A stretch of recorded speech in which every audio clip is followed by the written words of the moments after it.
আমাদের একজন দর্শক প্রশ্ন করেছেন, কবরস্থানে খাদ্যদ্রব্য দেয়ার প্রচলন বিভিন্ন জায়গায় দেখা যায়। এ ব্যাপারে শরিয়া দৃষ্টিভঙ্গি কী?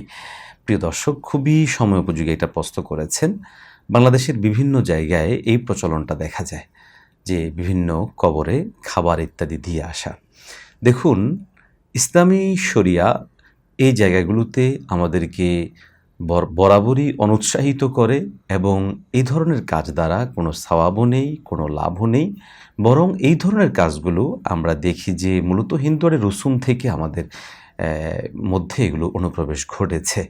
অতএব এখান থেকে আমাদের খুব দ্রুত বের হয়ে আসা উচিত। দেখুন, কবরস্থানে আপনি খাবার দিয়ে আসলেন কিংবা অনেক জায়গায় সামিয়ানা টানানোর প্রচলন আছে, অনেক জায়গায় পানি দেওয়ার প্রচলন আছে।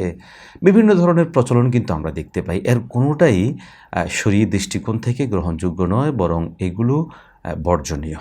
দেখুন, আমরা বিভিন্ন ভিন্ন ধর্মাবলম্বী, বিশেষ করে হিন্দুয়ানি রসুমাতের মধ্যে এটা দেখি যে তারা তাদের বিভিন্ন প্রতিমা, মূর্তি এদের সামনে খাবার দেয়, দুধ দেয়, কলা দেয় ইত্যাদি দিয়ে থাকে। তো ইসলামী শরিয়ায় কবরওয়ালাকে কেন্দ্র করে কিংবা মাজারে ইত্যাদিতে এ ধরনের খাবার ইত্যাদি দেওয়ার কোনোভাবেই সুযোগ নেই এবং এগুলোর দ্বারা কোনো লাভও নেই। আল্লাহ সুবহানাহু ওয়া তাআলা আমাদেরকে সব ধরনের রুসুমাত থেকে বেঁচে থাকার তৌফিক দান করেন। আমিন।